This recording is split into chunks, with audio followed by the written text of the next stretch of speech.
Dabaaqa iyo Galgala waa wadooyin halbowle u ah gobollada Bari iyo Gaardafuu.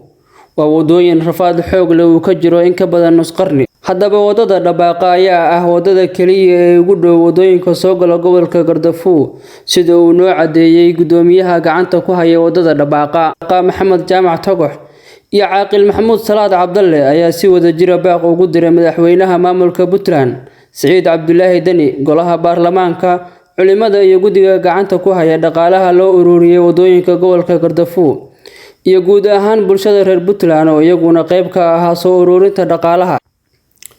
Gudoomiyaha iyo caaqilka ayaa cabasho ka muujiyay qaabka la rabo in loo qaybiyo dhaqaalaha loo soo ururiyay wadooyinka, iyagoona ka dalbaday madaxweynaha iyo guddiga gacanta ku haya dhaqaalaha wadooyinka inay si cadaalad ah ugu qaybiyaan wadooyinka gobolka. Gudoomiyaha iyo caaqilka ayaa xildhibaanada gobolka ku matala maamulka Puntland ugu baaqay in ay cadaalad ka shaqeeyaan una sheegay in wadooyinka gobolku ay yihiin kuwo isku mid ah. Bismillaahi Raxmaani Raxiim. Magacaygu waa Maxamed Jaamac Tagox weeye. Gudoomiyaha wadada Dabaaqa hadda tuulada Geed Xagar baan ku sugnahay. Waxa weeye horta intay dhageysanaysa iyo intay maqasha iyo inta noo timi intaba waa salaamaya. Salaan ka bacdi aniga toos horta waxay u abaarayaa horta ninka soo dhibaatooyin kala jiraan oo badan yihiin oo wax oo jiro oo wax kala jiraan oo tuulada wax balaadahay dib aan u hadlaya. Toos waxaan u abaarayaa oo uga hadlaya wadada 21 sano aan ka shaqeynayno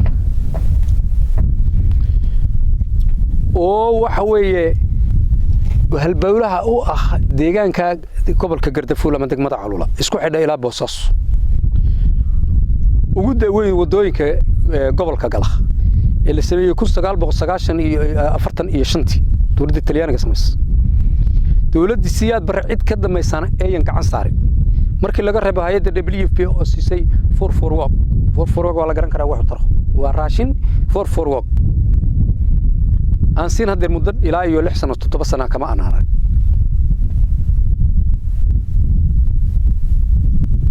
toddoba sano waa ka badanta 5 sano oo Cabdiweli 2 sano oo ninka la yiraahdo Faroole Haysti iyo 9 sano kama hayno iyadan labadii duufaanad oo isku xigtay oo sanadkii hore iyo sanadkaanu waxay wadada u taabtay si aan caadi ahayn labadaba waa ka howlgalay sanadkii hore waxa la ururiyay lacagta waxa ururiyay culimada iyo dawladda culimada ururisay dawladdu waa macnaha waxa weeye ka qayb qaadatay oo de macnaha waxa weeye iyadoo ruuxeedu de barnaamijka waxay ku lahayd laakiin lacagta umad baa laga ururiyay lacagtaas waxa weeye sanadkii hore la ururiyay inta soo jeer baan tagnay culimada waa u tagnay madaxweynaha hore baan ugu tagnay u sheegnay waa sugeynay sanadkii dambe roobkii daay lacagtana oo inta sugeyna u jeedi weynay wadalkii kala xiran waa soo aadnay waxbaanu ka qabqabanay waay wali way baalkaysan tahay oo roobkii baa wuxuu u geystay cilad aan caadi ahayn haddii aan ka shaqeynayno shaqo badan aan ka qabnay wali waa wadnaa aniga hadda lugtaan dhaawac bay iga soo gaaray dhagaxa haddana wax ku sugna Geed Xagar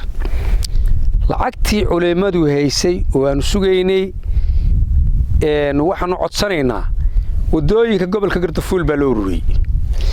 ha ahaadeen wadooyinka waaweyn waa la fogorayo iyo Dabaaqa iyo Xoogaad haddan waxaan codsanaynaa in lacagta cadaalad loo qaybiyo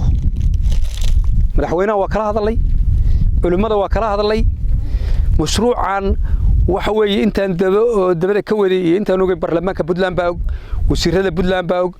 madaxweyne ku xigeenka Puntland waxa og ninka la yiraahdo Axmed Karaash og wixii naga soo maray xog buu hayaa dhaba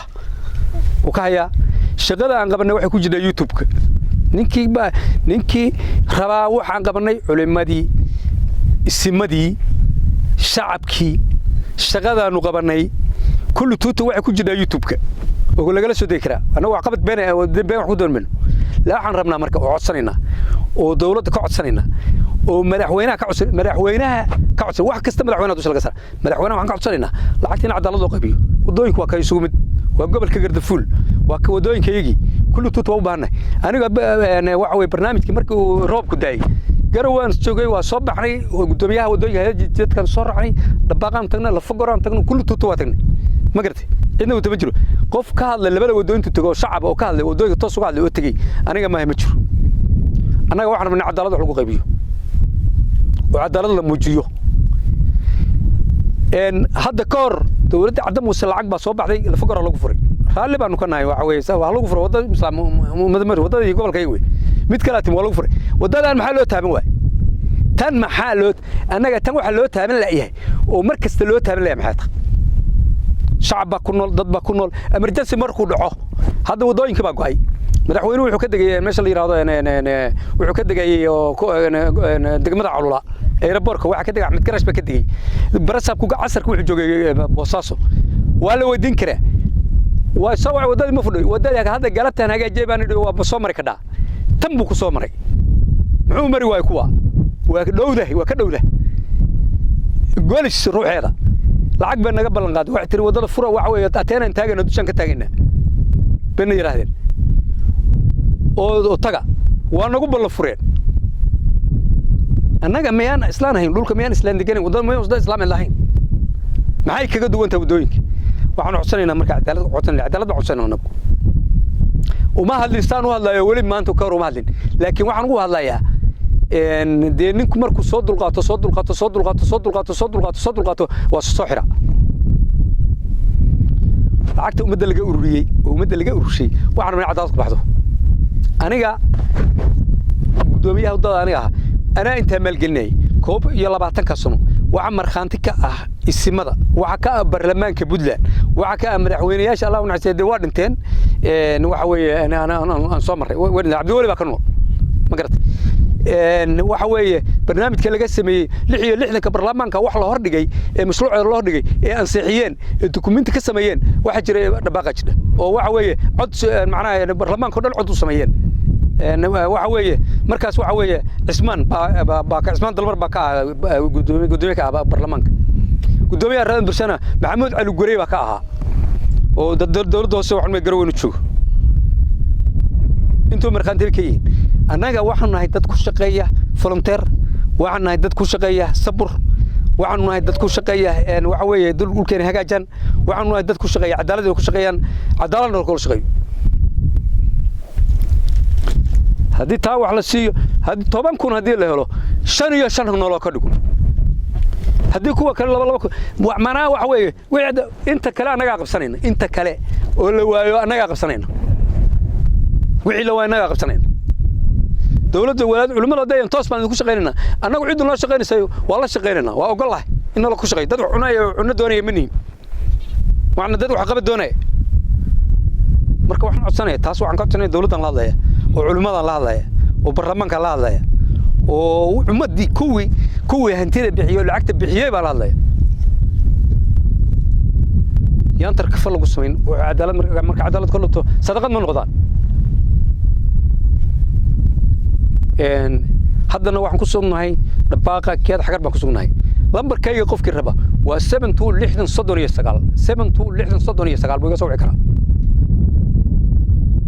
7269 buu iga soo wici karaa qofkii raba lambarkayga qofkii raba shaqadeeda inuu eegana iyo waxqabadka inuu eegana YouTube-ka kaga soo dhacay dabaaqa qoraya ayo tirka jidka dabaaqa qoraya gudoomiye ahayd jidka hadda jooga buu wareysanaya Cabdiwali madaxweyne hore wareysanaya Cabdulaahi Saciid oo toos baan u tagi hore ma uu sheegay balan baan isku ogeyn madaxweyne waxaan isku ogeyn in wax la qabto wali waa sugayna laakiin annaga waxaan badbeeday in musuqmaasuq la sameeyo baan badbeeday waa codsi intay dhageysanaysa waan salaamaya ragga noo yimi oo saxaafadda oo noo yimi dhalinyarada volunteerka iyaguna soo boqday oo nagu yimi baahiya kala duwan aad baan ugu mahad celinaynaa waxaan sugaynaa jawaab cad annaga waxaan rabnaa cadaalad marka hore waxaan salaamayaa maamulka oo madaxweynaha uu yahay Dr. Said Abdullah Deni iyo baada saxaafadda iyo dhammaan shacabka dhageysanaya meel kasto ay joogaan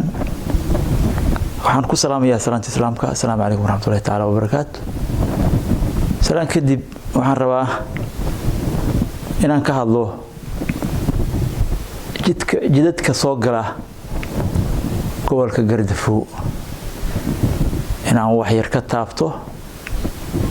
taasoo igu kaliftay hadalla aan magaranaysaa dareen iga geliyay oo ku saabsan dhaqaalihii loo ururiyay magaranaysaa jidadka soo gala gobolka Gaardafuu jidadkaasoo marka hore ugu horeeyo Lafagore iyo Dhaqaaqa waxaan rabaa dhaqaalaha maamulku ha bixiyo ama culimadu ha bixisee in dhaqaalahaas uu ku baxo si cadaalad ah anigoo caaqil ka mid ah caaqilada Puntland gaar ahaan gobolka Gaardafuu magacaygana la yiraahdo caaqil Maxamuud Salaad Cabdalle waxaan rabaa dhaqaalahaasu sidaad la socotaan 3 jid baa gala gobolka Gaardafuu anigu 1969 jid aan marjidkii ugu horeeyay wuxuu ahaa Dhaqaaqa waa 1969 xoogaad waa jid aan iyaga waqtigiisu dhaweyn oo laftirkiisu aad loo isticmaali jiray haddana la isticmaalo Lafagorena waa jid ay ku bahoobeen dadka deegaanka dega oo xoog iyo xoolo ay geliyeen oo iyadana aad loo isticmaalo inta kadib jidadkaasu jidad kale oo kalaameys oo laama ah baa jira isaguna oo wadanka gudihiisa ka shaqeeya oo buuraha gala waxa jira kuwa kale oo hadda ay shaqo ku socoto oo dhameystirkeedu uu dhow yahay inta soo jid oo wadanku soo gala dhaqaalaha xaq waxa ugu horeeyo u leh jidadka marka hore laga galo wadanka Gaardafuu leeyahay laga galo khaasatan Gaardafuu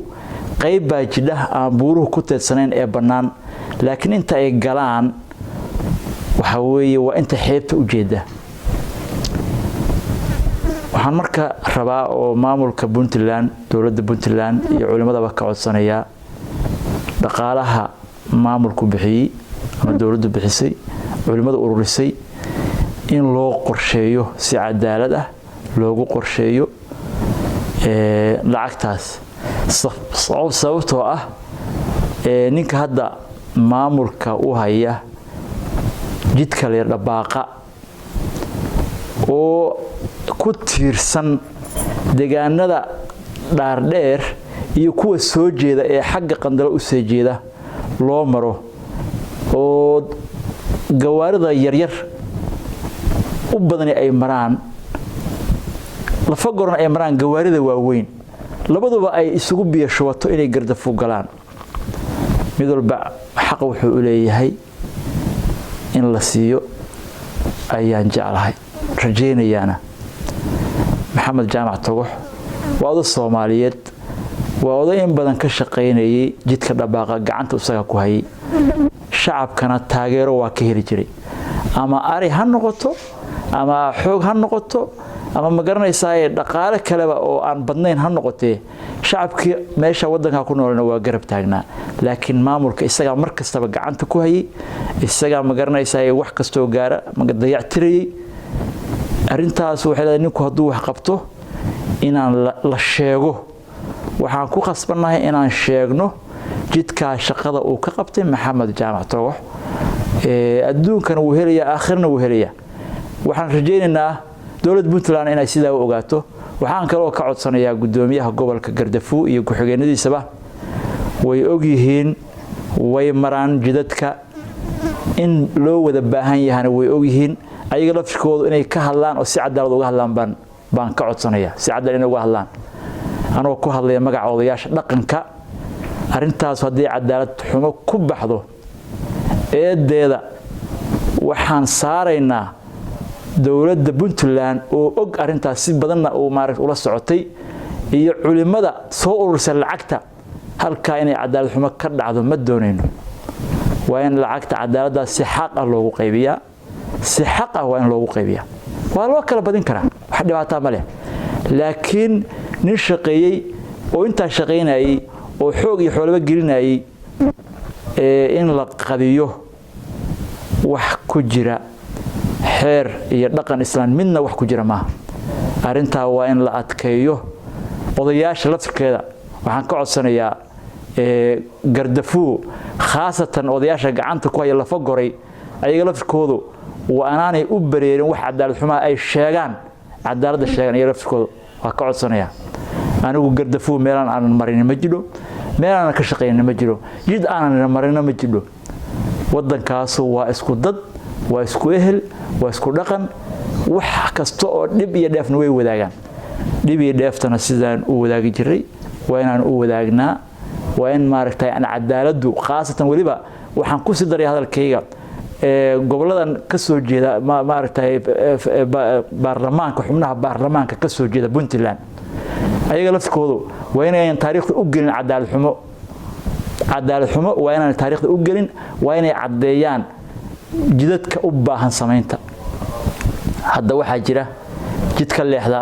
dhabaaqaa jira oo buuraha aada waxa ku xiran dhaqaalaha wadanka buu u baahan yahay lafa goray oo gawaarida waaweyn iyo raashinka iyo xoolo ay maraan fan buu u baahan yahay intaas oo dhan waa in laga wada fakiro iyadoo la eegayo danta dalka gaar ahaan Gardafu la fiirinayo caloosha dadkuna ay u noqoto nadiif walaaltimadooduna ay raagto intaas waxaan ku boorinayaa hadduu yahay shacab iyo hadduu yahay dawlad iyo hadduu yahay culimo